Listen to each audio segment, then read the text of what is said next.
at that force up on the ramp there because of the force fields. Oh, It's just and that quite a one proxy good pylon coming into strategy. play, allowing him to warp in 4 zealots right there, slicing the head off that Zerg offensive before it got anywhere near his ramp. And he's still got this Yeah, little force of, oh, I really like this by Tasteless. He's got that position at the top of the ramp. He's busting down those destructible rocks, but there's so many Zerglings backing those there's guys in the nowhere for corner. him to go.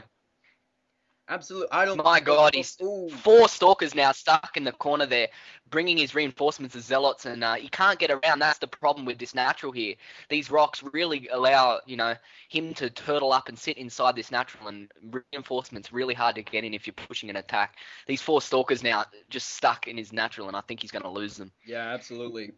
And without Blink, would have enabled them to get back down, but that technology is really out of reach for Tasteless right now, seeing as how he doesn't have an expansion. And those 3 stalkers in the back, those hero stalkers that held on for so long, finally go down. But Tasteless Yes. is beating on those destructible rocks with his zealots. I don't know whether he's going to be. Oh, those roaches are coming in the back. This is a pretty dodgy position for Tasteless's forces right now, I think.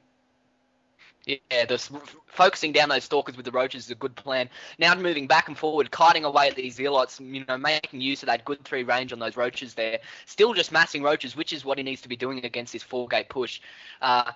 Tasteless still is on 4 gates, and that is all. And I mean, NendiL still had the several drones he does have here, having to build, roaches and stuff. It's still up and running, and he has a slight advantage on Tasteless at the moment. Yeah, absolutely. And he's got one Zergling just hanging out at Tasteless's natural expansion, so he knows exactly when Tasteless starts to expand. And he can take advantage of Exactly. that because, obviously, using those 400 minerals to expand and then spending all that on probes, his army will be a lot weaker. And then the Zerg can just Exactly. capitalize on that and push right in. Yep. I do not. One thing I'd like to mention is if NendiL, we have an armor. Do you want to commentate on this now? Look at this.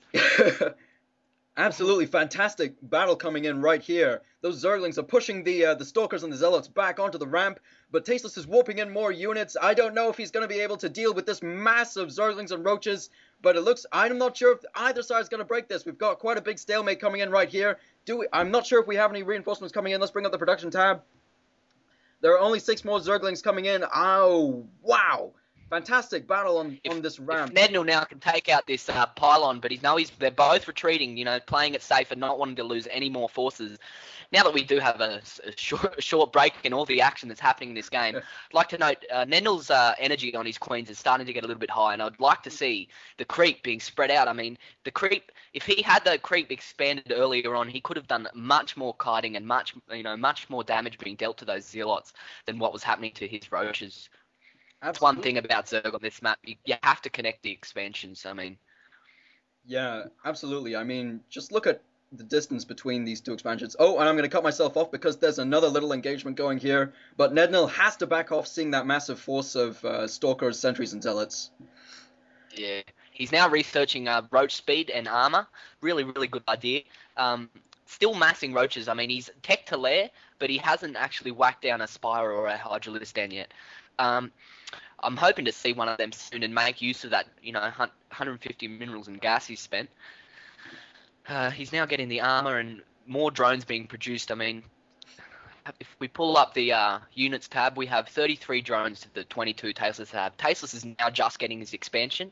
Yeah, and it looks like Yes. NendiL has been powering pretty hard. I just saw a big clump of drones come out, and he's really well Yeah. saturated his main. Oh, and a Hydralistan going down right now. So Excellent. that It's a Zergling good that he had placed transitioning into yeah. that Zergling that he had placed at the natural expansion, he knows that Tasteless is going to be spending money on getting that expansion up and running. So this is the perfect time to start teching up, which I really like Exactly. that game sense, just knowing when to power, when to start teching up without making your forces lose out too much in the units game. Yeah, he's now placing a Spire down as well as his Hydralistan, so we're going to see a good mix of units here. Tasteless still just running off 4 warp gates. He's now whacking a Twilight Council down, hoping maybe to see the Blink or High Templars come out for that storm. Versus these roaches, though, that won't be too effective, but we do see Hydralisk, and it's a good, good judgment call on Tasteless there, getting that for, his High Templars, his Blink and stuff. Yeah. seeing as how we're going to be seeing quite a lot of forces coming from NendiL right now. Oh, and he's making another push in, but Tasteless just has so many units defending this bridge. And just look at the massive concave you can get on the other side of this bridge. It's going to be really Yeah, difficult for any enemy force to really get through there if your forces are positioned correctly. yeah. If NendiL now forces takes on that force head on, he's really just gonna lose instantly. I mean, no matter how many units he has, that concave will allow Tasteless's units to just beat on every single one of NendiL's units while he is just trying to get his roaches in the back there to hit. With the 3 range though, that won't be happening. Yeah. But this map is because of the short distance between the main bases, and also the fact that the distance between the second expansions for both players is so short, it gives you quite a lot of tactical options for harassment and moving your forces around to get those nice flanks. But Yeah. yeah, NendiL seems to be poking his head in again, but this isn't going to work out well for him. He's really just baiting. I think I've seen a lot of Zerg now, big interaction happening here. I'm think he's going to be baiting for these force fields. See, 4 force fields coming straight down now from Tasteless, and he just has to back up, and that is just Yeah. wasting energy on those sentries. So next battle, I mean, Tasteless does have 200 out of 200 for both, but still, baiting those force fields is such a good idea.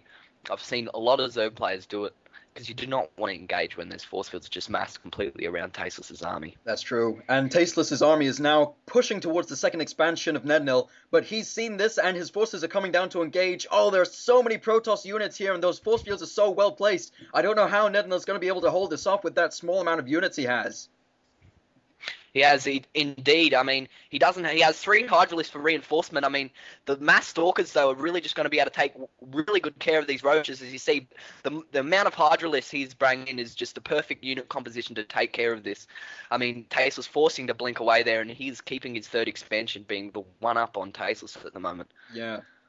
Although, like you said about the creep tumors, I would really love to see him spread those creep tumors across the map. It would just make Yes, it so much easier for him to maneuver, so much easier to. he is doing that just now at the 100 food mark. I mean, that's still too late. I mean, if he could get maybe his Overlord spewing creep now down here, it would just make it, 50%